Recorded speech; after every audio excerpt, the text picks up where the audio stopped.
Boa tarde a todos, bem-vindos. Meu prazer em poder aqui. O Renato foi aluno do bacharelado, do mestrado da Fundação Química. A dissertação de mestrado dele foi premiada por uma das melhores teses de dissertação da Sociedade Brasileira de Computação. E atualmente o Renato é aluno de doutorado da UCLA. Ele vai falar um pouco do que tem feito no doutorado dele. Obrigado, Renato.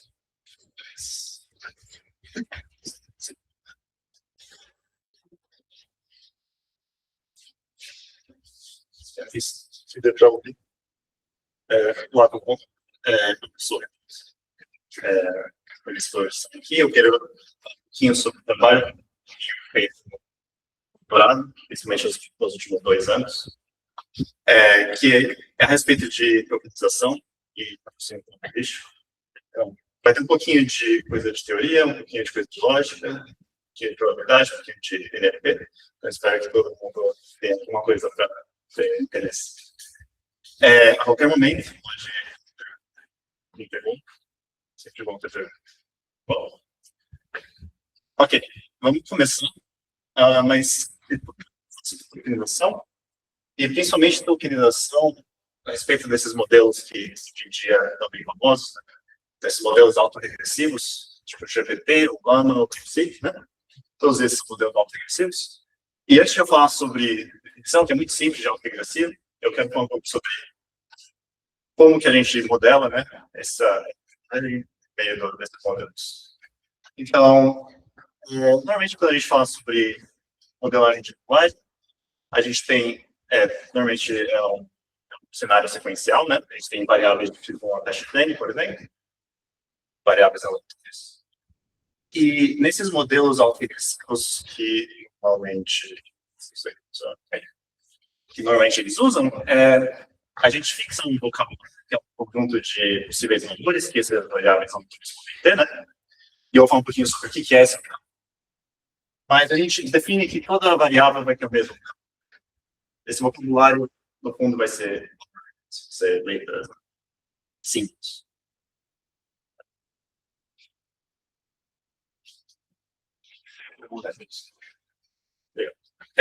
E a gente está interessado, quando a gente quer modelar a linguagem, a gente está interessado em modelar a distribuição conjunta de todas essas variáveis, tá? Então, nosso objetivo final, normalmente, é a gente ter essa distribuição conjunta aqui e a gente conseguir mostrar valores para cada uma dessas variáveis aleatórias, né? E o que a gente pode fazer essa conjunta que é um pouco complicada, né, de você conseguir representar. O que a gente pode fazer é aplicar a regra da cadeia aqui, então muito simples, a gente tem xi dado x1 até i menos 1, né? E aí, tem a minha notação, estou usando esse 1, 2 pontos, n menos 1, para significar a sequência de x1 até xn menos 1. Tá?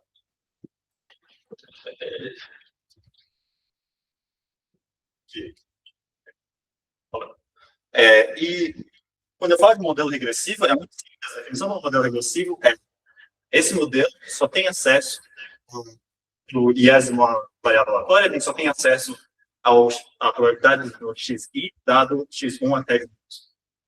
Isso é chamado só nesse caso de NLP, da distribuição do próximo token. A distribuição do próximo token dá tudo que você tem anteriormente. Né? Normalmente isso aqui é modelado por transformers. Todas as coisas. Então, no fundo, o que a gente tem várias chamadas, né? Esse modelo, para cada um dos próximos tokens. E o que a gente quer fazer, quando a gente quer mostrar desse modelo regressivo, de I1 até N, o que a gente vai fazer para cada uma dos Is, a gente vai mostrar dessa distribuição do token, a gente vai fixar aquele X e daí a gente vai iterar de novo. Então, para cada um dos Is, a gente está só mostrando o próximo token e vai fixando a próxima distribuição, né? Próxima distribuição do token. E no final, você retorna essa sequência. Tudo bem? E aqui o ponto que eu quero dizer é que a nossa distribuição é sobre essas variáveis aleatórias, e os valores que essa variável aleatória pode ter depende do vocabulário. Então, é muito importante qual é a escolha desse vocabulário. Porque a escolha desse vocabulário, a escolha desses que a gente vai chamar de token, vai exatamente determinar como é que vai ser a sua distribuição. Você muda um pouquinho lá, você completamente mudou a sua distribuição. Então, é muito importante como a gente mexe esse vocabulário, como a gente aprende esse método de distribuição. Então, vamos falar de tokenização agora. O tokenizador é muito simples, é uma função, chamada de em que você vai ter na pré-imagem que você vai ter um espaço em string, por exemplo, caracteres, né? E você vai mapear para uma outra linguagem que vai ser no espaço do vocabulário. E o ponto que eu quero mostrar aqui é que tokenização basicamente está comprimindo. É um método de compressão. Você quer que você consiga pegar alguma coisa, uma string que esteja aqui, e transformar numa representação que seja muito menor. Isso eu quero uma string x, nesse espaço aqui de V, isso vai ser muito menor do que uma string x que esteja representado na linguagem. Então, um exemplo digamos que a gente tem o nosso L, A e B, e uma string dessas aqui, né? Para você representar isso, você vai precisar de 12 elementos. Mas imagina que a gente tem um V, e agora esses são os elementos, né? Os elementos desse comentário. Agora, o que acontece quando você aplica o seu tokenizador para essa nova representação? O que você consegue é uma representação muito menor. Então, aqui você vai ter 4 elementos.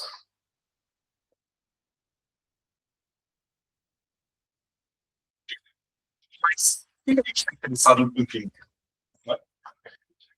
Bom, por causa que quando a gente estava falando sobre modelos regressivos, né? Toda vez que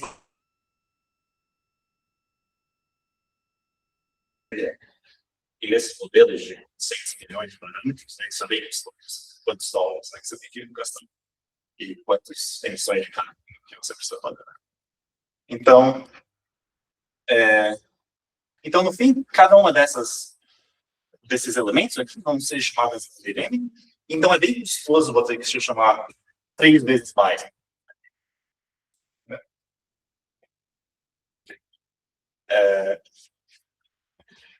Aqui é só para deixar claro com a anotação, a gente vai chamar esses elementos desse vocabulário V de tokens, ou também você pode ver como subwords, ou palavras, você vê o termo subword language models, para só dizer que são modelos de linguagem que usam esses. Existem modelos de linguagem que usam subwords, a gente chama de character language models. Ok, então eu falei que existe esse vocabulário, mas eu não falei como que a gente acha esse vocabulário. E eu vou dar como exemplo um jeito de você achar esse vocabulário e achar esse a tokenização de um algoritmo que todo mundo usa. Dá um simples exemplo. Então, vamos pegar um exemplo aqui. A gente tem essa string aqui e a gente quer aprender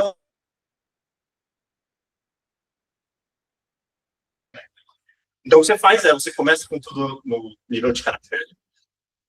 E vai ser uma sequência de caracteres. E o seu vocabulário também vai ter cada um dos elementos desse string. Né? Cada um dos caracteres desse string. E daí o que você vai fazer você vai contando cada uma desses pares contínuos. Então, o que você vai tem AB, eu vou contar, tem um desses AB. Eu vou fazer isso, continuando, até eu ter uma contagem de cada um desses. E daí eu vou pegar o que tem maior, mais e eu vou adicionar no meu. E você continua fazendo isso até você chegar ao tamanho. Então, assim você consegue esses. Mas eu não falei sobre o web. O que vai ser web? Vai ser muito simples. Vai ser só uma série de regrinhas. Vai ser toda vez que eu escolhi o AB aqui, toda vez que você vê um A e um B, você vai juntar. são essas regras de aglutinação, que são chamadas de articles, que cada um dessas regras que você tiver, você vai juntar esses caracteres até no final você ter uma sequência comprimida. Então, por exemplo, aqui, de novo, deixei esse aqui que é mais frequente, e daí adicionei no nosso vocabulário e adicionei essa regra. Nota que tem uma ordem para isso, então uma dessas linhas vai ter uma. E daí, quando você for fazer, você tem uma number string e você quer utilizar, a única coisa que você vai fazer é você vai pegar essa lista aqui e vai passar cada um nessa ordem que já eventualmente você tiver em sequência. E esse é o chamado Bytecode Encoding, BPE, que é o algoritmo que na verdade, eu acho que eu só conheço um modelo que não usa o BPE, desses grandes, sabe? Llama usa, Qwen usa, DeepSeek também usa, tenho quase certeza que o GPT também usa, eu acho que sim. Então, todo mundo usa esse Bytecode Encoding. E esse Bytecode Encoding, esse algoritmo, na verdade, ele não é inclusive é bem piloso, né? Porque você pega o maior. Então, vem a pergunta de, será que a gente consegue achar um tokenizador que seja ótimo em termos de compressão? Um certo treinamento. E acontece que esse probleminha é, infelizmente, potencialmente difícil. Então, tokenização é difícil. Então, compressão. Então, para compressão, pelo menos, a gente vai conseguir uma coisa muito legal. Ok. Mas isso é compressão. Mas acontece que compressão não é só compressão. Deixa esse paper aqui, legalzinho também, que fala que se você tivesse um cenário ideal, se tivesse compressão ótima, acontece que esses modelos aqui, que usam, por exemplo, DPE ou esses configuradores que tentam otimizar a compressão, eles se dão pior em os que tentam outras coisas, né, além de compressão. Então, ainda é meio que não muito certo que realmente um tokenizador deve ter função de otimização. Mas eu acho que tem meio que um trade-off de aprendizagem. E o que eu quero dizer com aprendizagem? Eu quero dizer que, digamos que você comprimiu completamente. Então, você tem essa string aqui, learnability, e você comprimiu até o final, porque agora um token. E você fez a mesma coisa para você tem um token superior. Parece que esse tipo não tem muita semântica, né? Não tem muita coisa aqui dentro dele. Então, o seu modelo de linguagem vai ter que perceber que essas duas coisas distintas, porém relacionadas. Mas agora, se você tirar um pouco dessa compreensão, chega aqui, nesse ponto aqui, e nesse ponto aqui, agora a gente tem a palavra learn, interpretability, ou IMG, né? Que te diz muito mais sobre a semântica e sobre a evolução desses tokens, né, como eles vêm estatisticamente. Então, eu acho que existe um trade-off entre learnability e compressão, que as pessoas não andam vendo hoje em dia, e eu acho que é muito importante, porque o pessoal só usa DPE, então é um algoritmo mais fácil, ele é rápido, ele é conveniente, né? Mas não tem um estudo realmente do que é um bom token. Eu acho que seria bem legal pesquisa voltada a isso. O único problema é que tokenização é a parte mais fundamental. Ele define exatamente os valores das variáveis calculadoras. Então, toda vez que você muda seu tokenizador, tem que treinar seu modelo de linguagem. Ok, então até agora eu falei sobre modelos de alta regressiva, né? Como modelar a linguagem, depois sobre tokenização, como você acaba seu vídeo. Agora vamos juntar tudo isso. Vamos falar sobre raciocínio. Então, o que eu disse foi que esses modelos de linguagem, eles se apresentam distribuições não sobre teles, né, mas sobre tokens, como eu disse. Isso aqui de texto de palavras. Então, digamos que você tem string Caterpillar. Quando você tokeniza, você não ganha Caterpillar, né, ou você não ganha teles, mas você ganha subcomputadores aqui. Isso aqui é, no fundo, que na verdade isso aqui é número, mas não importa. E eu também falei que existe essa função app que toma uma string e deterministicamente te retorna uma tokenização. E de fato, essa tokenização é única. Né? E essa tokenização única que é dada por esse tokenizador, a gente chama de tokenização canônica. Né? Então, por exemplo, se a string é essa daqui, a canônica vai ser essa daqui. E por causa que esse tokenizador te dá essa tokenização, a probabilidade diz que a probabilidade da string, da sentença, vai ser exatamente a probabilidade da tokenização canônica. Isso parece um tanto razoável, né? Afinal, você treina o seu modelo de linguagem só com a tokenização canônica. E você fez referência à tokenização canônica. Mas isso não é verdade, né? Necessariamente,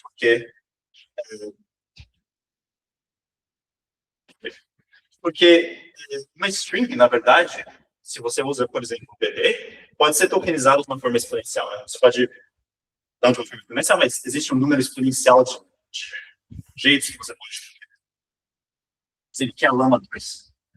E isso aqui é só para Caterpillar, e você tem 684.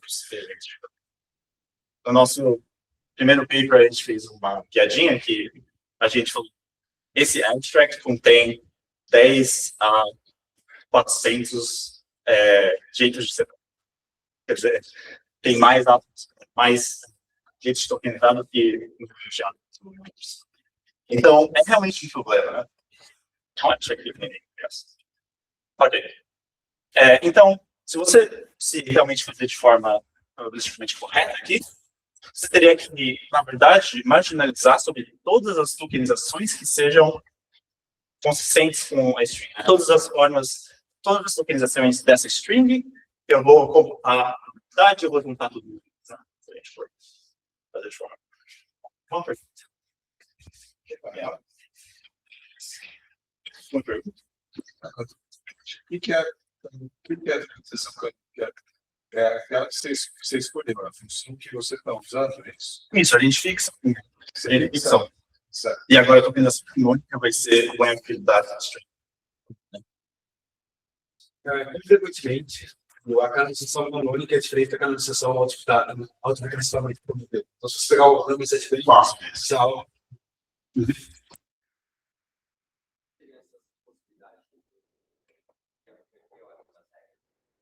Isso. Por exemplo, inverter a ordem das regras. Toda vez que você tem um token no vocabulário, que você poderia jogar aqui e, de alguma forma, construir a mesma string, é um possível jeito de tokenizar. Faz sentido? Ok.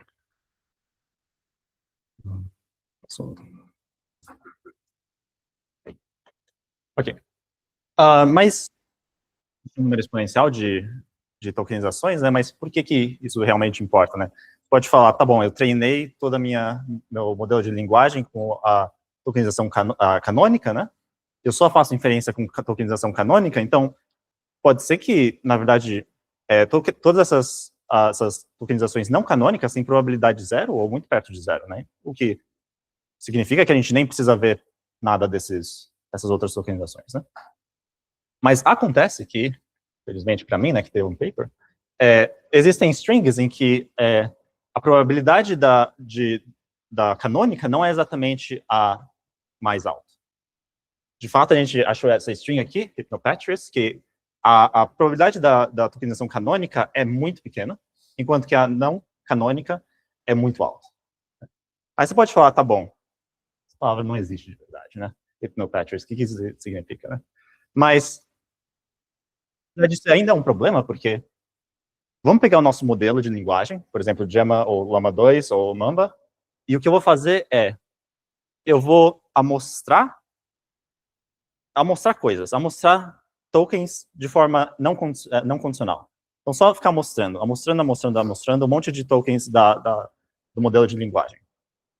O que acontece quanto maior o número de tokens que você amostra, maior a chance de você receber uma tokenização não canônica. O que isso quer dizer? Isso quer dizer que existe tokens, existem tokenizações não canônicas que têm uma probabilidade relativamente alta, né? Porque elas estão sendo amostradas no modelo. Né? Faz sentido isso? Deu para entender? Em casos que a tokenização canônica tem probabilidade baixa. Não vou falar sobre isso aqui, mas percebeu que é muito comum, na verdade, você ter código que seja não canônico. Caracteres Unicode muitas vezes não são canônicos, amostrados no modelo, né?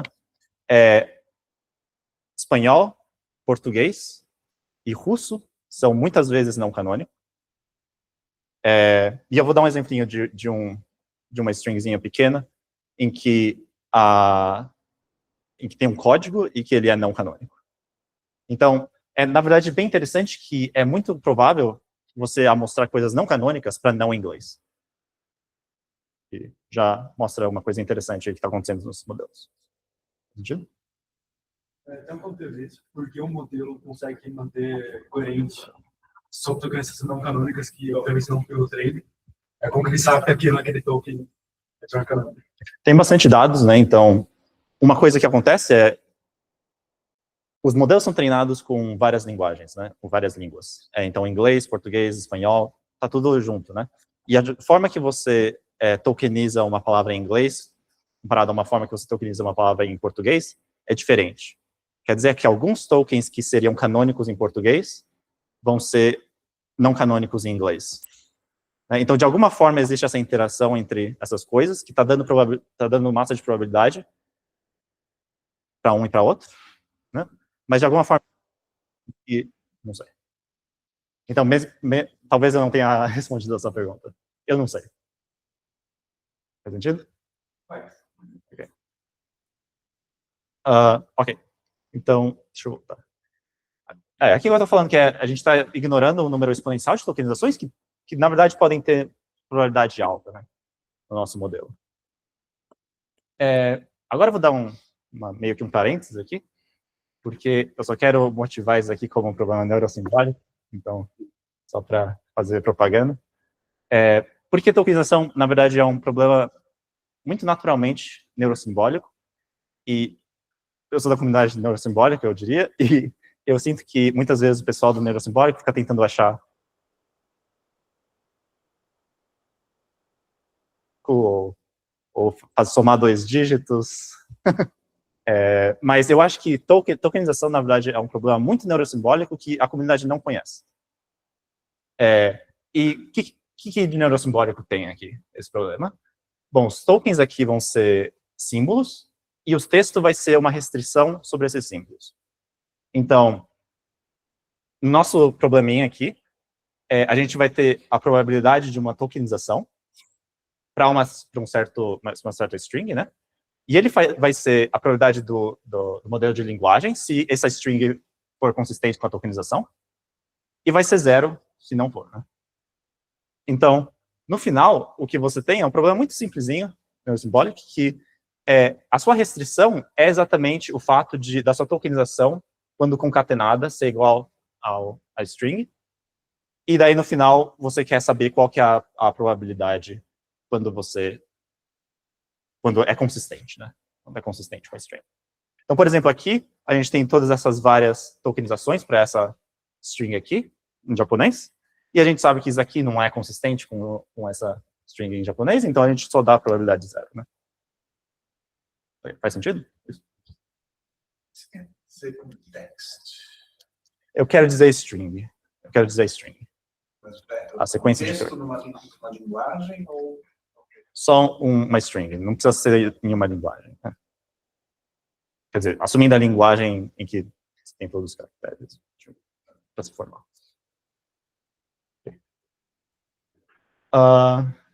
Ok. Então eu falei sobre a tokenização canônica, né, que na verdade às vezes não é a mais provável. E eu falei que a gente talvez queira marginalizar sobre todas essas tokenizações, né? Então, ao invés de a gente pegar a tokenização canônica, a gente talvez queira ou computar a tokenização mais provável, ou a gente achar realmente a probabilidade, de fato, verdadeira do texto, né? Verdadeira da string. Então, aqui a gente só está querendo achar a tokenização B, que é consistente com o texto, que é consistente com o string, e a gente quer achar qual que é a mais provável.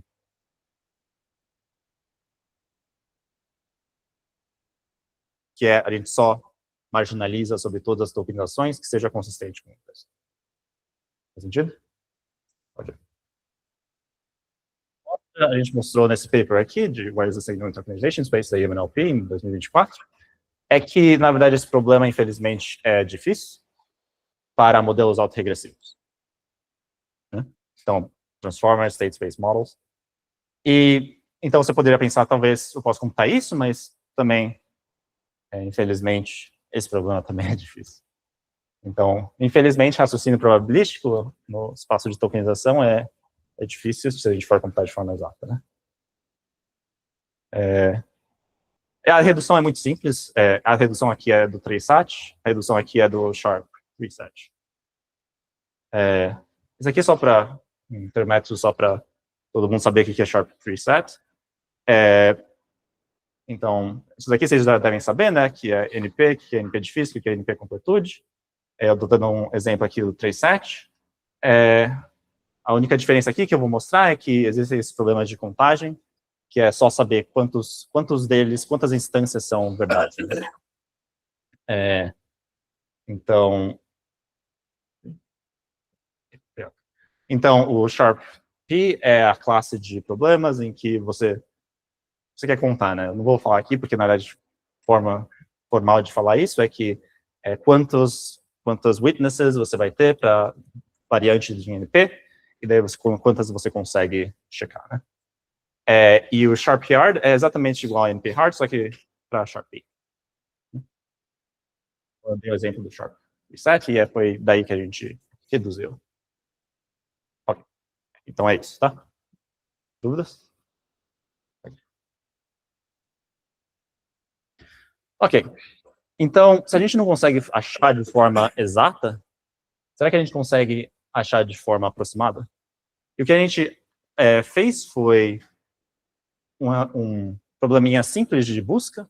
A gente vai usar branch and bound, que é só uma busca em que você consegue, se você delimita um lower e um upper bound, você consegue achar, é uma heurística, né, de forma mais rápida. Né? Então, o que a gente viu aqui é que, infelizmente, apesar de a gente usar essa heurística, a gente facilmente, rapidamente, acaba numa parede exponencial aí, que é infactível você computar essas tokenizações mais prováveis, né? Então, a gente viu que, na maior parte dos casos, a tokenização canônica era a mais provável até o ponto que a gente conseguiu rodar, né? Claro que isso não é exaustivo. Mas nem sempre esse era o caso. Então, eu vou dar uns exemplinhos bonitinhos aqui. Por exemplo, uma palavra real, em inglês agora, tongueless. A mais provável é essa daqui. A mais provável é essa daqui. E o mesmo para cá. Essa daqui, header delimiter, que é uma string que eu veria num código, né? A mais provável é essa daqui. Mas agora a canônica é essa daqui, com probabilidade bem baixa. E a canônica aqui é razoavelmente quase mais provável, mas ainda não é. Né? Então, quer dizer que você poderia achar isso daqui no seu texto normalmente, sabe? Você não precisa realmente procurar por casos meio esotéricos. Eu vou pular isso daí. Ok. Então, a gente mostrou que aproximar o mais provável é infactível, mas a gente achou uns exemplinhos bonitinhos, né? Agora eu vou mostrar como que a gente pode aproximar essa marginal aqui. E o que a gente pode fazer é buscar dos nossos anciões estatísticos uma técnica chamada importance sampling, né? Que é só tentar... Você não consegue realmente amostrar uma tokenização que seja consistente com essa string aqui do seu modelo, né? Você não consegue condicionar de alguma forma esse modelo. Então, o que você faz é você pega um modelo probabilístico que seja mais simples, e daí você amostra desse modelo probabilístico simples, e depois você faz essa correção aqui das probabilidades, e daí no fim você consegue aproximar essa probabilidade aqui, né? Eu não vou entrar nos detalhes aqui, não é importante, mas o fato é que você consegue aproximar por meio de importance sampling, né? Qual foi o modelo? Esse aqui, o que a gente fez foi, a gente assumiu uma distribuição uniforme aqui, e usando um circuito lógico, a gente amostrou tokenizações aqui. Isso é verdade? Não, isso não é verdade. Essa daqui vai ser a proposal distribution, na verdade. Isso, obrigado. Não. Então, a proposal distribution o modelo mais simples a gente adotou meio que um decode mais guloso, né? Em que para cada uma da distribuição da próxima token, a gente só vai zerar a probabilidade daquilo que não seja consistente com a string até o ponto que você estiver. Então, tipo, põe todas e zera as que não faz sentido. Isso. Então, por exemplo, se você tem a palavra tokenization que você quer mostrar, e você tem até esse ponto toque e inine, o que você vai mostrar aqui pode ser zation, zet, za, z, mas o a não faz sentido, né? Porque agora não vai ser consistente com a string. E essa Nem distribuição usa vem letra. de... Essa distribuição vem do modelo de linguagem. Então, obrigado. Faz sentido? Mas pode continuar. Eu estava me confundindo com o próximo paper. Ok. Não é importante aqui o detalhe. Então, vamos ver o quão útil é usar essas tokenizações não canônicas, né? Até agora eu falei, mas não mostrei nenhum dado. Então, o que a gente vai fazer agora a gente vai pegar um dataset de question answer, né, de pergunta e resposta, que é meio que mais ou menos desse tipo, né? Por exemplo, Califórnia tem terremoto, e essa atividade sísmica é por causa de erosão tectônica, atividade vulcânica ou fogo, incêndio. Qual desses 4? O que a gente vai fazer a gente vai pegar o nosso modelo, a gente vai colocar isso aqui como contexto, como prompt, e a gente não vai usar o modelo instrucional, a gente vai só mudar o modelo base, que é de compressão de texto, né? O modelo pré-treinado, digamos. Então, esse vai ser o nosso prompt, e esses aqui, a gente vai computar a probabilidade disso daqui condicionado a tudo isso, probabilidade disso daqui condicionado a isso, probabilidade disso daqui condicionado a isso, e por aí vai. Faz sentido? E daí a gente vai ver, para a sua resposta, por exemplo, erosão, dado a sua pergunta aqui, a gente quer, para todas as possíveis tokenizações para essa resposta, a gente vai computar essa marginalização. Tá bom? Ok. E o que a gente vê aqui é que, então esse gráfico aqui está mostrando aqui, como é que fala isso? Dashed? Tracejado, obrigado. Para esses tracejados aqui, esse aqui vai ser a acurácia em termos de responder certo ou errado o dataset. Para o canônico, e os que estão sólidos aqui, vai ser a probabilidade do texto inteiro, né? A marginalização sobre todas as tokenizações aproximadas, né? O eixo X aqui vai ser o número de amostras, quanto mais amostras, importance sampling é assintoticamente não viesado, então no infinito vai ser exatamente a probabilidade do texto, e no Y vai ser a acurácia, né? O que a gente vê é que, primeiro aqui tem um comportamento estranho, né, que ele sobe e depois ele desce, mas que na maior parte dos casos aqui, a gente, na verdade, quando a gente computa essa probabilidade marginal sobre todos os tokens, né, todas as tokenizações, a gente consegue um aumento em acurácia, né, o que é interessante. Então, pera, o que você fez nesse caso foi, ao invés de usar a probabilidade da canônica, você usou a probabilidade da argmax, é isso? Não do argmax, da probabilidade disso daqui. O argmax é sobre todas as... Isso, perdão. Você pegou a que tinha maior probabilidade no geral, e não só considerar a canônica, é isso? Eu não peguei a mais provável, eu peguei a soma de todas as tokenizações. Number of samples só que das tokenizações da... Number of samples é o número de amostras que você pega durante o important sampling. Então, se a gente voltar lá para ver o slide anterior, aqui, esse Nzão aqui é o número de amostras, e você está tirando uma média sobre todas as amostras que você tirou dessa proposal distribution. Faz sentido isso? Mas você está fixando a resposta, né? A gente da probabilidade tem um... Isso, fixou a resposta. A resposta é X. Esse método de então, esse está tudo bem. Não, então, você tem várias tokenizações para um certo texto, né? E o que você quer fazer é você quer somar todas elas. É um número exponencial.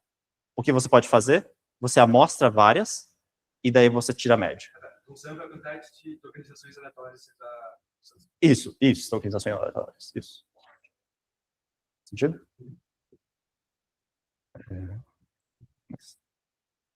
Ok. Então, até agora eu mostrei que existe algum tipo de sinal, né, nessas tokenizações não canônicas. Afinal, se você computar a marginal, você consegue, de alguma forma, aumentar a sua acurácia, né? Então, agora eu quero mostrar quão forte é esse sinal de tokenizações não canônicas comparado a tokenizações canônicas. E o que eu vou fazer aqui é, ao invés agora de eu computar aquela somatória, né, eu computar aquela marginalização, o que eu vou fazer é, eu vou pegar a tokenização canônica, eu vou atribuir um peso, alfa. E eu vou pegar a probabilidade da não canônica, então seria a soma de todas as tokenizações menos a probabilidade da canônica, né? E eu vou aproximar isso daqui. E eu vou dar um peso 1 menos alfa. Né? Ou seja, se eu aplicar alfa igual a 0, isso daqui vai ser 1, eu vou só pegar a probabilidade das não canônicas.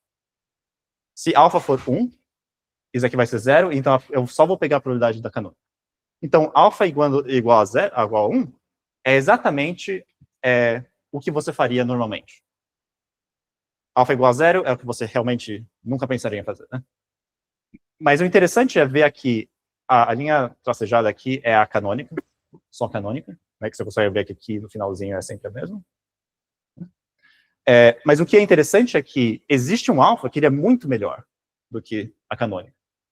Ou seja, imagine que eu nunca uso a probabilidade canônica. Eu sempre uso coisa que a LLM nunca viu na vida, né? Acontece que ele se dá melhor do que a canônica, por algum motivo. É meio estranho isso, né? De alguma forma, cada uma dessas tokenizações não canônicas está contribuindo de alguma forma, e daí quando você junta todas elas, elas dão melhor do que se você fosse usar alguma coisa que você treinou. E acho que vale a pena falar que todas essas tokenizações não canônicas, na verdade, são fora da distribuição. Então, ainda mais estranho, porque é out of distribution. Ok.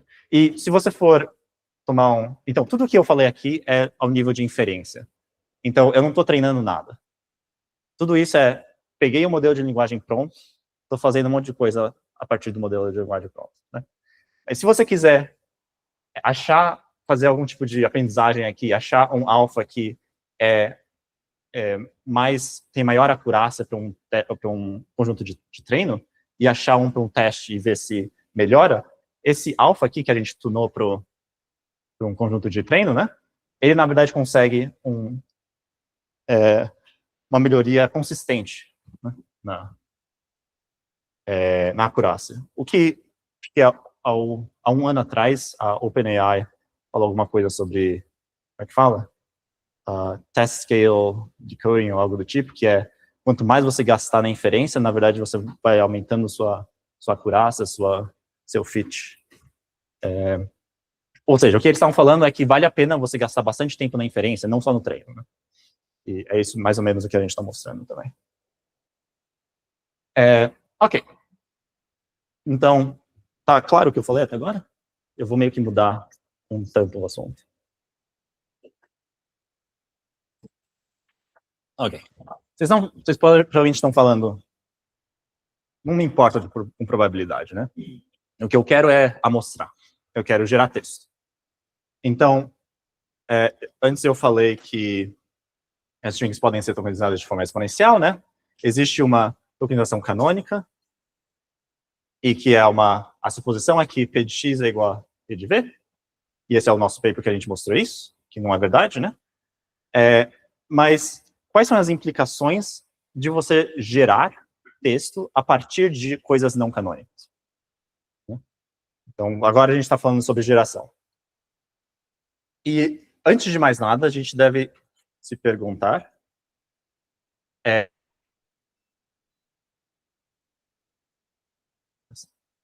eu falei até agora sobre tokenizações não canônicas, mas eu nunca falei exatamente se elas realmente conseguem ver que aquelas strings aquelas tokenizações não canônicas são realmente reconhecidas pelo modelo. E para isso, para a gente testar se esses modelos de linguagem reconhecem essas strings não canônicas, o que a gente vai fazer, o que a gente gostaria de ter, né, de alguma forma, quanto mais não canônico a gente fica, eu gostaria de saber quando que para, né? Primeiro ele reconhece, aí depois, eventualmente, ele vai parar de reconhecer, né? Nessa fronteira aqui, eu gostaria de saber o que está acontecendo, né? E, em especial, será que a gente consegue achar um espaço métrico sobre essas tokenizações, né? De forma que eu consiga pegar uma tokenização canônica e eu consiga medir qual que é a distância de uma tokenização para outra tokenização, né? E, felizmente, já existe algo parecido com isso, que é a distância de Levenshtein. Talvez vocês já tenham visto essa distância, que é bem famosinha, né? Que a gente também chama de edit distance, né? Então, em algoritmos, talvez você veja isso, que é basicamente você ver quantas mudanças você precisa fazer em uma sequência até que eles sejam iguais, né?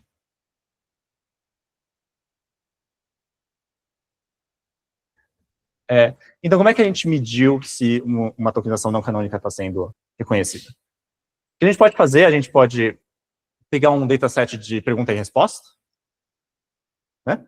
E daí o que a gente faz pega a tokenização canônica, e daí vai mostrando tokenizações não canônicas que estejam a alguma distância dessa tokenização canônica. Então, tokenização canônica, e daí você mede a distância, e exatamente no meio entre a tokenização canônica e a tokenização mais distante possível, né? E daí a gente vai mostrando para cada uma dessas distâncias, e daí a gente vai medindo qual que é a acurácia. Faz sentido? Ok. E o que a gente vê aqui, a gente testou em 3 datasets aqui, uns que a gente considerou fácil, médio e difícil, e a gente viu que quanto mais distante da tokenização canônica, pior a acurácia, né? Então dá para ver isso aqui. Claro que tem umas coisas estranhas aqui, eu não sei o que está acontecendo aqui, é meio que difícil você tentar analisar esse tipo de coisa, modelos de linguagem, mas a gente vê mais ou menos essa trend que quanto mais distante, pior fica, né? O que faz sentido. Então, aqui é a tokenização canônica, né? Se a distância é 0, tokenização canônica. Distância 1 quer dizer que é só caracteres, né? Na sua tokenização. É o mais distante possível. Okay. Então, esse é o takeaway. Mais distante, menor esse reconhecimento, né, da palavra em si. Mas o interessante é o que está acontecendo aqui, né? Porque aqui a sua acurácia é relativamente alta, mas ele não é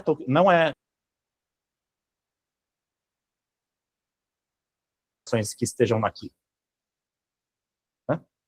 Que de alguma forma estão sendo reconhecidas e ainda são distantes da canônica, mas ainda assim são reconhecidas de forma bem frequente, né? Então, a segunda pergunta... Será que eu deveria parar? Okay. A segunda pergunta é: tokenizações não canônicas ainda são reconhecidas pela distribuição de alinhamento? E só para todo mundo estar no mesmo nível, o que é a distribuição de alinhamento? Pode fazer até ficar completo? Deixa eu falar onde. Aí, obrigado. Esse é o pipeline, mais ou menos, de treinamento de uma LLM. Você começa com os seus dados de treino, você tokeniza eles, né, com o seu tokenizador canônico. Você aprende o seu tokenizador a partir desses dados de treinamento do tokenizador, que são separados dos dados de treino da LLM, para você achar um tokenizador F. Daí você pega seus dados de pré-treinamento, que é cerca de 6 trilhões de tokens. você aplica o F aqui, e você treina seu modelo. Esse modelo é o que eles chamam de pré-treinado ou o modelo base. Né? E ele é treinado só para compressão de texto e para tentar modelar a linguagem. Né? Depois disso daqui, então até agora, tudo que a gente estava mostrando antes nos nossos experimentos eram nesse modelo pré-treinado. O que a gente vai mostrar agora existe esse modelo instrucional, que você aprende usando esses dados de treino, de pós-treino, que são normalmente feitos para o que a gente chama de alinhamento, né? Que é, primeiro, que eles estejam num formato bom, né, de pergunta e resposta, e segundo, que eles sejam seguros, né? Eles não, se você pedir para eles como fazer uma bomba, ele vai falar, não posso fazer isso. Então, esses vão ser os dados de alinhamento, né? E essa vai ser a nossa... Depois que você treina, faz o pós-treino, vai ter uma distribuição pós-treino, né? Que vai ser a distribuição de alinhamento, mais ou menos. A distribuição de alinhamento, na verdade, é essa. Mas não importa. E daí, depois, esse modelo instrucional vai ser exatamente o seu chatbot que você usa no ChatGPT, sei lá, Llama Instruct. Ok. Então, a nossa pergunta é, será que a gente consegue quebrar esse alinhamento? A gente consegue fazer com que a LLM, o ChatGPT ou Llama, comece a ser meio que malicioso, ou pelo menos te fale como construir uma bomba, né? E antes de eu falar como fazer isso, quero dar meio que uma intuição, porque esse alinhamento que a gente faz pós-treino, o que na verdade está acontecendo aqui é, quando você tem o seu modelo base, você vai treinar com seus dados de pós-treino, e o que o alinhamento vai fazer ele vai tirar probabilidade, massa de probabilidade de coisas que são maliciosas, né? E vai colocar nesses casos que são bem comportamentados, né? Por exemplo, tirar de probabilidade de um texto que te diz como construir uma bomba para mover para um texto que fala, não posso fazer isso, infelizmente. Né? Então, é isso que está acontecendo aqui. Mas esse alinhamento é feito só para tokenizações canônicas. Né? Então, será que a gente consegue amostrar tokenizações que tenham alto nível semântico, né? Aquela que tinham tokenizações não canônicas que tinham acurácia alta, de forma que eu consiga agora me livrar desse alinhamento. Eu consigo fazer com que a LLM fale besteira. Né?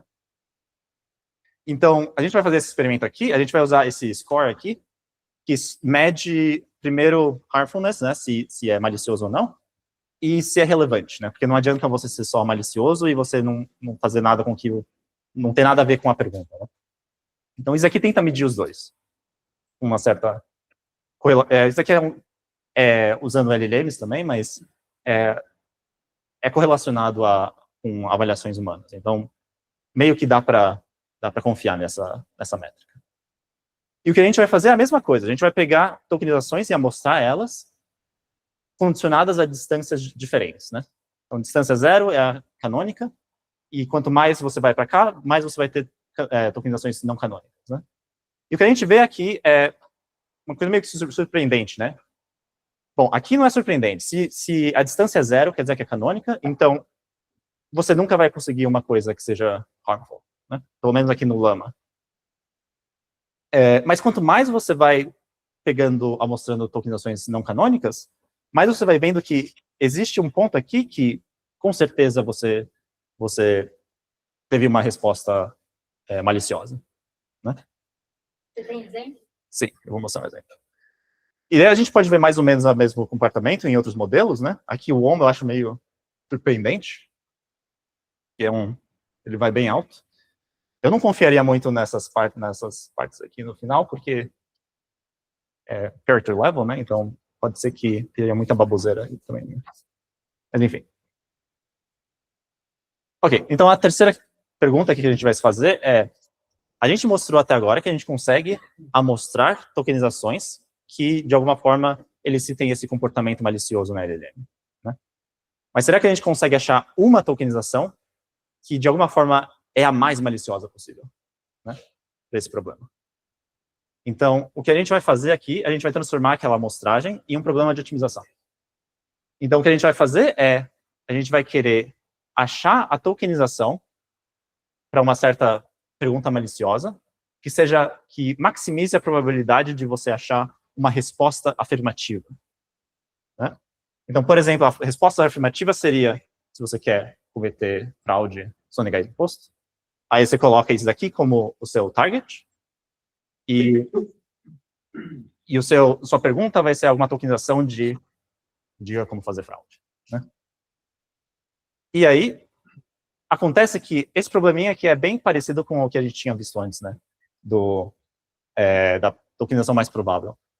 Acontece que, para essa consulta também, essa consulta probabilística, isso daqui também é difícil, infelizmente. E, na verdade, você consegue fazer a redução de forma muito parecida com o que a gente reduziu anteriormente, né? Então, infelizmente, a gente não consegue fazer isso de forma tratável, a gente for fazer de forma exata. Então, a gente tem que fazer alguma coisa, e a solução é a gente aproximar de forma gulosa. E a gente vai mostrar que, aproximando de forma gulosa com uma busca local, a gente consegue resultados estado da arte, né? Então, digamos que a gente tem esse prompt aqui. Me façam um e-mail que... como é que fala isso? Ameaça de morte. Se alguém não pagar o... resgate, obrigado. O que a gente vai fazer é a gente vai achar de uma forma... a gente pulou algum slide ou não? Não? Ok. Tá. O que a gente vai fazer é a gente vai fazer umas iterações na nossa busca, e a gente pode ver que na primeira iteração, ele fala, eu não posso te ajudar com esse pedido. No segundo, vai falar, eu não posso te ajudar nisso. Eventualmente, na iteração 6, ele vai retornar alguma coisa que parece um tipo de e-mail.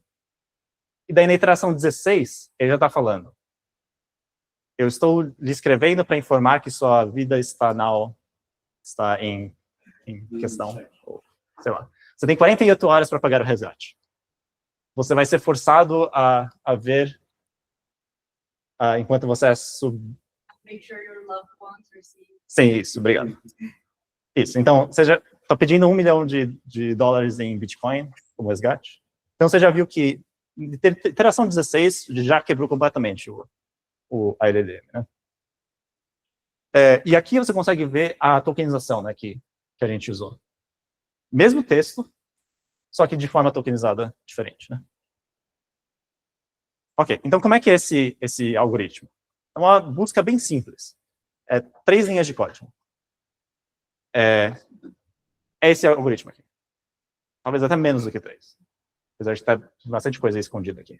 O que você vai fazer aqui é, por K iterações, você só vai rodar esse algoritmo guloso, que vai computar essa probabilidade e achar a tokenização mais provável, de forma aproximada, nesse que a gente chama de neighborhood, que é o conjunto de todas as tokenizações que estejam na bola 2, nesse espaço métrico, né? Você pode fazer? Obrigado. Então, esse R aqui que a gente vai ter, vai ser o target, né, que eu falei. O V vai ser a tokenização, e esse neighborhood vai ser o que eu estou falando aqui, né? E nossa busca, na verdade, tem algumas garantias teóricas muito bem legais. A primeira é que se você fizer esse neighborhood usando a distância de Levenshtein, o tamanho dessa neighborhood vai ser linear no tamanho da sua tokenização. Ou seja, você consegue computar essas probabilidades de forma tranquila. A segunda é que, para qualquer tokenizações arbitrárias do BP, você consegue achar um caminho de um até outro. Ou seja, você consegue achar qualquer uma dessas tokenizações, né? Então, essas são duas garantias bonitinhas aqui. A primeira é que você tem eficiência aqui, você consegue computar cada uma dessas chamadas da busca. E a segunda é que você consegue achar qualquer tokenização, né? Ok.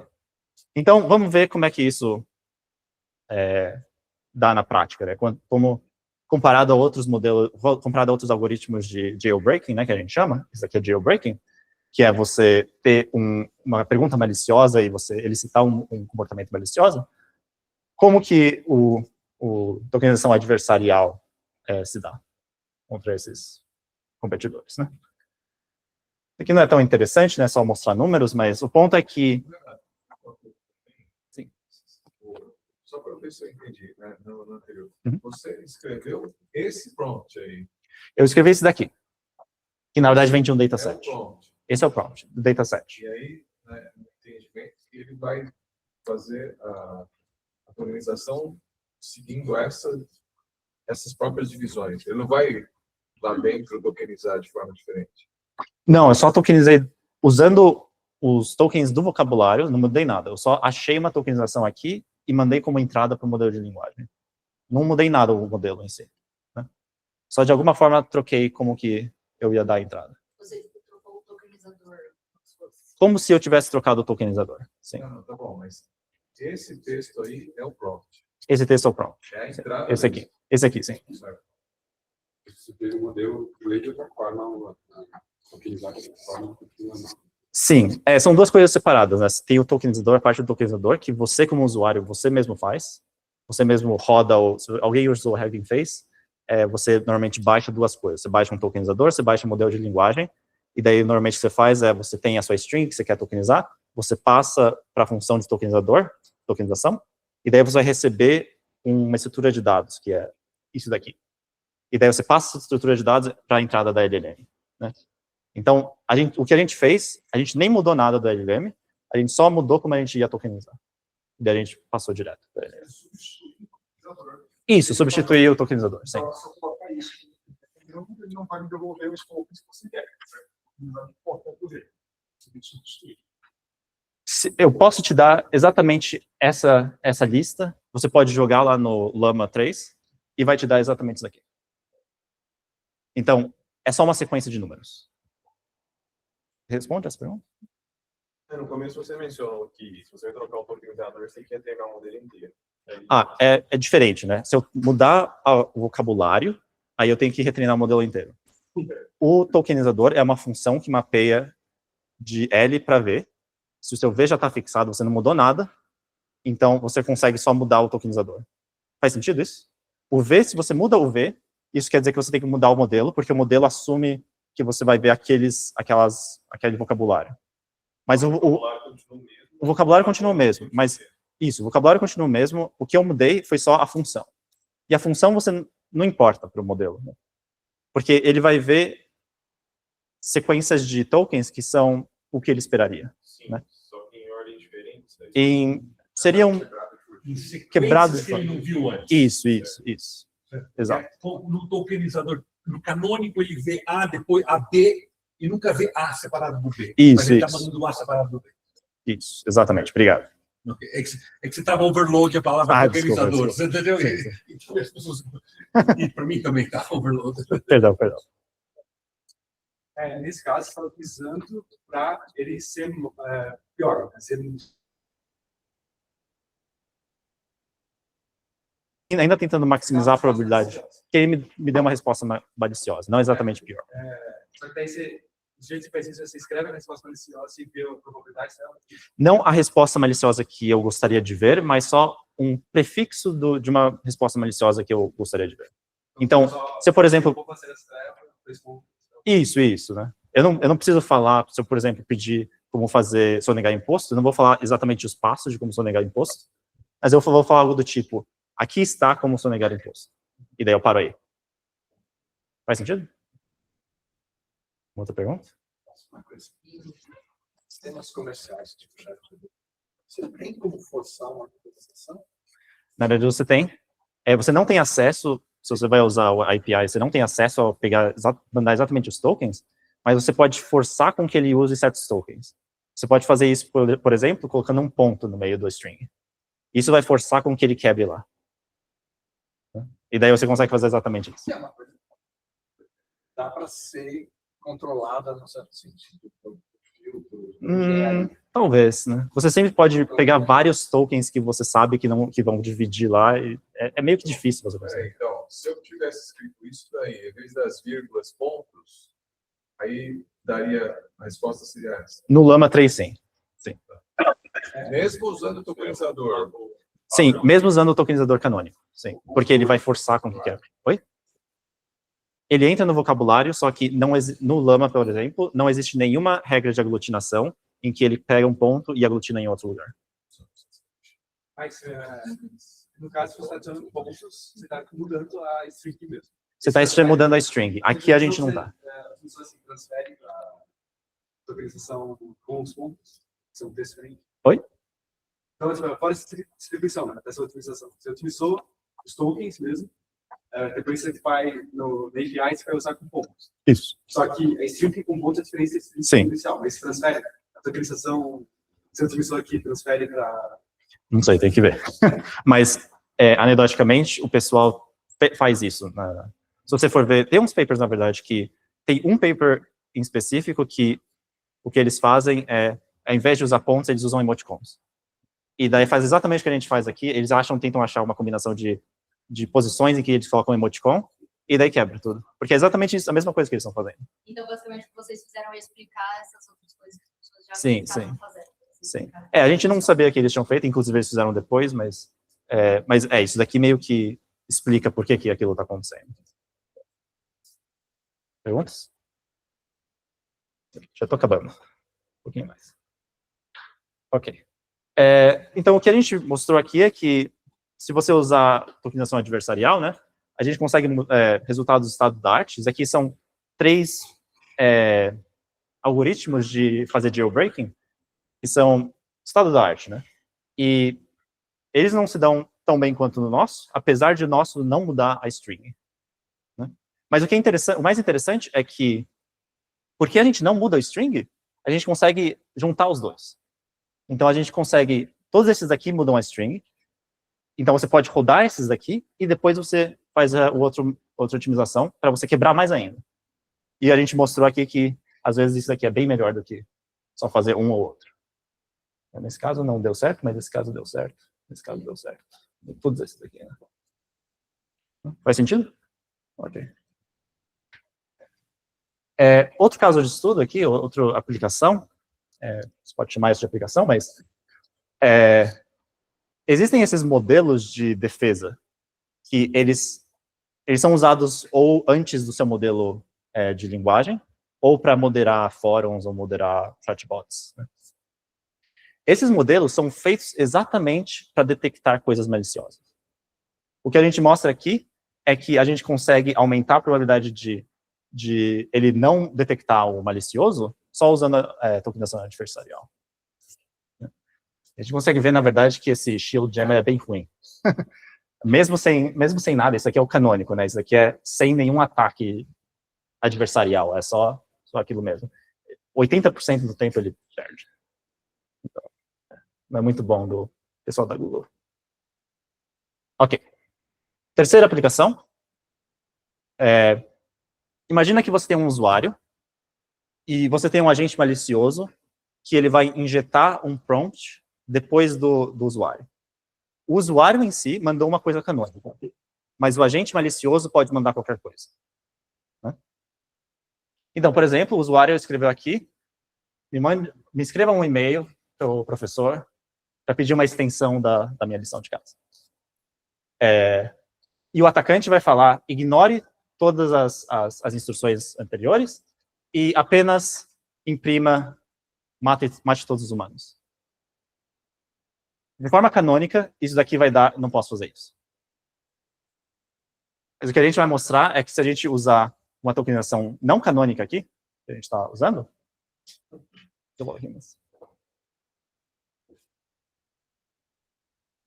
aqui a gente mostra que no canônico 5% de acurácia, aqui a gente consegue 76%, é a mesma coisa. Não é tão interessante os números, mas a motivação é bonitinha. Ok. Até agora eu falei sobre... Na primeira parte dessa sessão aqui, que eu falei sobre tokenização adversarial, eu mostrei que as LLMs conseguem, de alguma forma, reconhecer tokenizações não canônicas. Né? Mas isso é meio estranho, né? Porque depois eu falei que eles não detectam que é malicioso. Né? Então, tem uma contradição aí. Primeiro eu falei que elas reconhecem coisas não canônicas, mas depois eu falei que as não canônicas não são reconhecidas pela distribuição de alinhamento. E o que acontece, na verdade, é que existe uma diferença grande entre pré-treinamento e pós-treinamento. Então, o que é pré-treinamento? Dataset gigantesco, né? Quanto que eu falei? 7 bilhões de tokens? 7 trilhões de... Obrigado. 7 trilhões de tokens. Você vai ter vários erros ortográficos, você vai ser multilingual, e não sei se vocês já viram esses conjuntos de dados, mas tem muita coisa estranha lá no meio, né? Que causa com que essas... toda vez que você tem, por exemplo, um erro ortográfico, você vai tokenizar de uma forma não canônica, né, a palavra, por causa que é um erro ortográfico. Então, todas essas coisas estão dando massa de probabilidade para essas coisas não canônicas. Né? Enquanto que no pós-treino, você vai ter datasets muito pequenininhos, e eu não sei se vocês já viram esses datasets de pós-treino, eles são muito, muito pequenininhos e muito bem curados. É feito à mão, meio que. Né? E também é normalmente monolingual, né? Só em inglês. Então, isso quer dizer que existe uma discrepância entre esses dois, que meio que explica por que isso acontece, né? Por causa que eles não foram treinados tão robustamente, a gente consegue meio que nos livrarmos disso daqui, mas continuar aqui, né? Então, a pergunta, talvez para as pessoas que trabalham com NLP e LLM é: como é que você, de alguma forma, incorpora essas coisas de pré-treinamento no pós-treinamento? Então, essa pergunta para vocês. Né? Então, isso aqui é o que eu estava falando. Né? Vou repetir. Ok. O que são os main takeaways que eu gostaria que vocês lembrassem? A primeira é que tokenizações não canônicas têm algum tipo de semântica que eles reconhecem, então eu acho que tem muito trabalho que poderia surgir a partir disso. Segundo é que eles quebram o alinhamento, então dá para brincar com isso daqui. Tem o repositório do código, vocês também podem quebrar a LLM, perguntar coisas maliciosas. E essa pergunta que eu falei, né, sobre como que você concilia pós-treinamento e pré-treinamento. Outra coisa que eu gostaria de falar é que nessa comunidade de NLP e de LLMs, tem muito pouco rigor matemático, e tem muita matemática muito bonita. Aí a primeira coisa é que tokenização é um problema neurosimbólico, que ninguém está trabalhando nisso, né? Como um problema neurosimbólico. O segundo é que você pode ter... É uma área muito rica em coisas que você pode trabalhar de forma formal, que as pessoas não estão vendo nesse momento, né? Então, tem vários métodos estatísticos que você consegue provar garantias teóricas e que normalmente não é uma coisa que o pessoal se importa, né? Normalmente é só, quero ver os números maiores, né? Quero ver a curva ser maior, ou menor, se você está otimizando alguma coisa.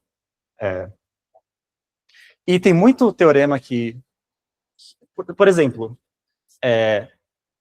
a tokenização mais provável ser difícil, ou marginalização ser difícil, são coisas que já eram sabidos que existiam essas coisas, mas ninguém decidiu provar. Todos eles falam, parece difícil, não sei, não quero provar.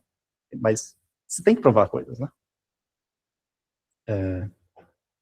E que é difícil, né? Tudo é difícil. A vida é difícil. Então, infelizmente, raciocínio probabilístico é difícil em modelos autoregressivos. Ok, é isso. Eu só queria dizer que esse foi um trabalho com vários colaboradores, não foi só eu, né? Obrigado.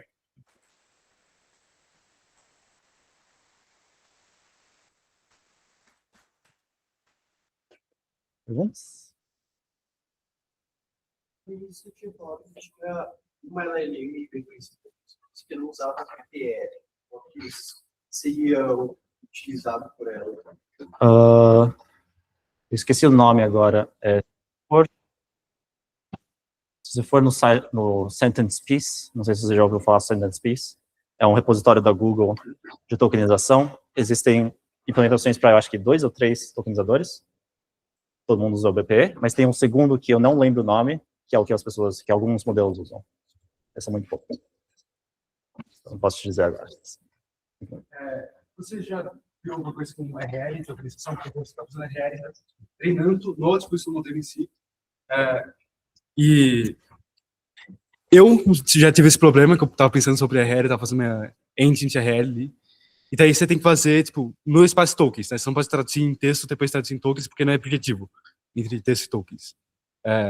Daí depois, eu fui ver, alguém fez um blog post que era basicamente isso, só que algumas bibliotecas tipo, públicas fazem isso, tipo, fazer em texto, depois retokenizar. E daí basicamente um blog post mostrando que tipo, isso deteriora a performance razoavelmente, não é? E não era tão óbvio, né? Interessante. Eu não conheço muito sobre RL, HF, ou sei lá, o que o pessoal usa hoje em dia, mas, de fato, se você tokeniza e depois, você destokeniza e depois tokeniza, essa passagem não é idempotente, não lembro o que é que ele muda, né, a tokenização por causa dessas tokenizações não canônicas, né? Se você destokeniza e depois tokeniza de novo, você torna ele canônico, né? E outra coisa também eu estava pensando, a razão mais, a princípio, porque isso acontece é que o tokenizador tem informação sobre os caracteres futuros, né? Enquanto o modelo não tem, isso é auto-regressivo, só tem informação sobre os tokens anteriores e o token que ele vai disputar. Tem alguma tokenização que é, tipo, totalmente com máscara causal, que os tokens, tipo, os caracteres futuros não afetam a tokenização, ele é excluso, né? Não sei se eu entendi. Porque, talvez eu não entendi, talvez. PPE é a glutina, né? Os caracteres. Ele faz isso em tipo, paralelo entre todos os caracteres. Ou ele colosamente faz. É sequencial. Você roda uma vez, depois roda outra. Então, esse negócio de rodar várias vezes significa que você tem um caractere aqui, ele aglutina, depois ele aglutina de novo, então os caracteres, tipo, esse token, tem 3 tokens, né? Esse token pode ser aglutinado eventualmente com esse token aqui, que está bem no futuro. Então, tipo, o modelo teria que saber, tipo, ele tem que ter informação sobre o futuro para prever esse token, né? Ah, entendi. Interessante que você tenha falado sobre isso.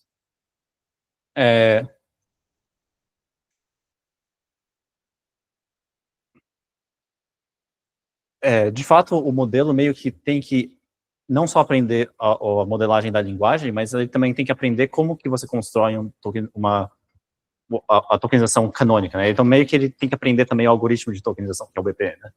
Então, de fato, de alguma forma, ele tem que saber o futuro, né?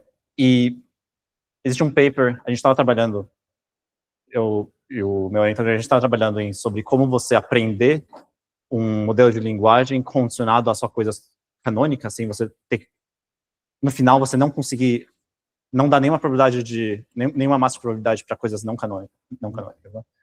E, eventualmente, a gente demorou demais, daí publicaram um artigo exatamente do que a gente estava trabalhando, que fala exatamente sobre isso, né? Sobre se você não força o ALM a aprender a tokenização, né? O BPE, você consegue coisas melhores.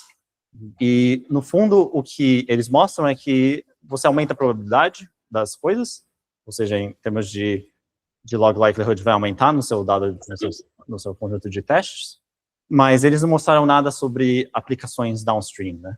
Se melhora, porque agora que você não está aprendendo o seu algoritmo de tokenização, será que agora você consegue ir melhor? Porque agora você não precisa ficar pensando no futuro, né?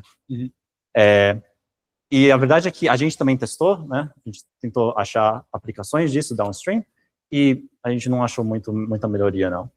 Então, não sei se isso responde a sua pergunta, mas o que eu consigo dizer é que se você condiciona a não... Você treina o seu modelo para não ter que aprender o BPE, né, o algoritmo de tokenização, não necessariamente isso vai fazer com que sua performance melhore no seu modelo de linguagem. É que ele está aprendendo a prever o próximo texto, tá, do tokenizador, né? Só que o tokenizador, no caso do PPE, tem uma vantagem impossível, que ele sabe o futuro, basicamente. Então, esse seria o... Só porque você tem o texto inteiro, né? Então, sim, não é que ele sabe o futuro. PPE tem o texto inteiro, enquanto o modelo não tem, então é impossível o modelo aproximar perfeitamente o PPE. Sim. É por isso que você retorna coisas não canônicas. Né? Tá. Tá.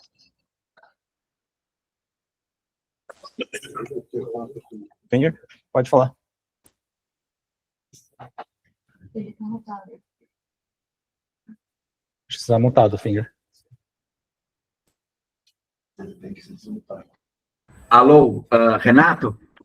Eu queria perguntar, você falou que o problema de tokenização é neurosimbólico. Deixa eu ver isso. O que é que tem de neurosimbólico nele? É por causa do uso de teoria de probabilidade? A gente não consegue te ouvir ainda, filho. Um segundo. Alô? É nossa culpa. É culpa nossa. Não tem som. Agora é. Não, a televisão. Só aumentar o som da TV. Então, sim, não.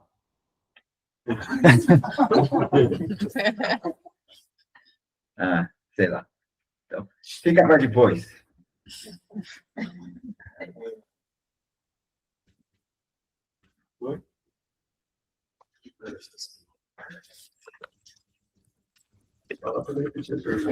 Agora eu consigo te ouvir, Finger. Você consegue me ouvir agora? Na verdade, não consigo ouvir nada.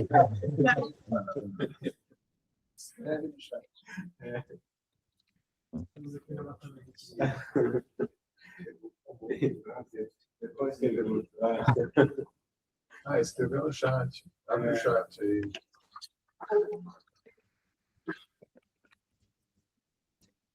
Não, mas ele não. Pergunta depois. Tá bom.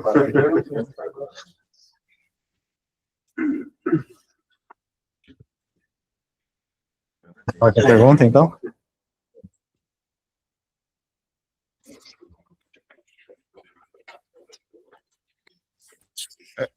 No caso que você demonstra, né, você fala sobre como quebrar o alinhamento via um prompt, né?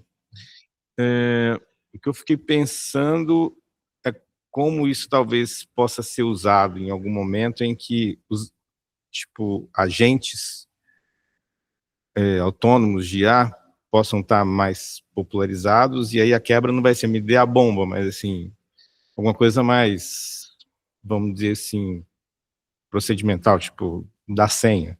Sim, exatamente, pode funcionar, sim. Não importa muito qual que é a pergunta, o fato é que você consegue, de alguma forma, quebrar esse alinhamento, né? Então, do jeito que está agora, não importa a pergunta, ele vai conseguir te responder, né? No meio dessa quebra. Então, sim, no futuro pode ser que, em vez de professores corrigindo, são LLMs, e daí algum aluno pode tokenizar de forma diferente, e daí ganhar 10 na prova.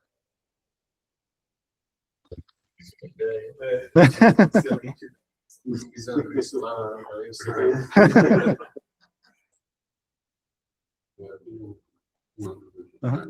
Quer o microfone? Acho que ele tem.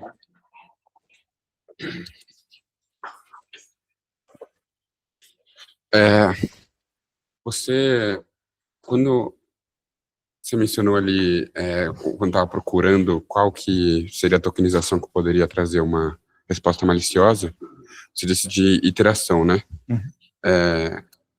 Isso vem porque realmente precisa de uma tentativa e erro ali, ou existe alguma forma de talvez tentar otimizar para encontrar rapidamente uma distribuição maliciosa? O nosso também é uma otimização, só que é uma busca local, né? Então, as iterações são cada passo da busca. Então, você roda por quanto você quiser. Se você está, sei lá, você rodou 20 vezes e está satisfeito com a resposta, então é isso. Mas você pode rodar mais vezes. Teoricamente, poderia procurar qualquer número, qualquer forma de tokenização. Mas como você quer achar mais simples, com menos passos, sim. Você vai por meio que tentativa e erro, porque quando te dá o primeiro resultado satisfatório, você pode Exato. E essas novas iterações é para encontrar um menos provável, ou tem algo para além disso? Achar o que é mais provável de receber uma resposta que a gente queira. Entendi. Mas, assim, a gente não precisa achar direção. o máximo, né? Se retornou uma que quebra, não precisa ser o ótimo, né? E o que usa para encontrar essa direção para ir para o mais malicioso? A direção seria a probabilidade de uma resposta afirmativa, né? Dado que você tokenizou a pergunta de algum jeito. E como você tokeniza aquele jeito, é o que a gente muda, né? Então, talvez daqui, para aquele slide em que tem Talvez slide 30. Aqui. Essa é a função objetivo, né? Se maximizar uma target, que é a probabilidade, que é uma resposta afirmativa, né? Dado que você está otimizando essa tokenização para pergunta maliciosa. Faz sentido? Certo, mas como você sabe que a sua próxima vai maximizar melhor essa função? Isso aqui é a probabilidade da LLM, né? Então, você pode só mandar para a LLM, você vai receber a probabilidade que a LLM dá. Ah, entendi. Então, isso aqui você consegue da LLM. É um forward pass da LLM. Então, você precisa ter acesso a Isso, exato. isso da LLM também. Você precisa ter acesso aos logits, sim. Entendi. Não é só uma coisa aleatória ali. Não é. Se for fechado, aí fica mais difícil, né? Bom, acho que a gente pode tirar mais dúvidas. Tá bom. Maneira de olhar isso aí, assim, o jeito de quebrar o fazer jailbreak é jogar que é parecido com uma coisa que foi treinado, mas ele nunca viu aquilo muito parecido. Sim. Exato. Semanticamente ele é parecido, mas ele você joga num espaço que ele não viu, portanto ele não sabe que não deve fazer a coisa certa. E é isso que os outros jeitos de fazer jailbreak fazem, só que eles fazem de uma forma mais semântica de mudar as palavras, né? Então eles acham que tem esqueci o nome. Um desses algoritmos, ele usa algoritmos genéticos para ele mudando trabalhou com isso. sinônimos de palavras, né?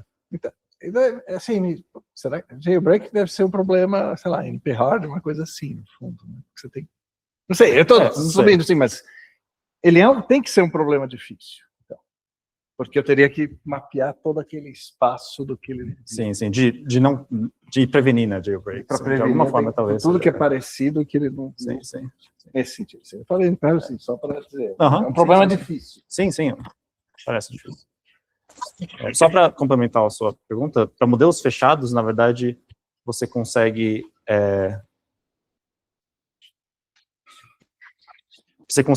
já que a gente mostrou que algumas amostras realmente quebram, né?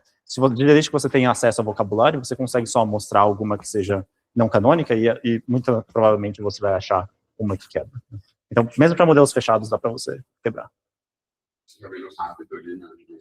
Sim.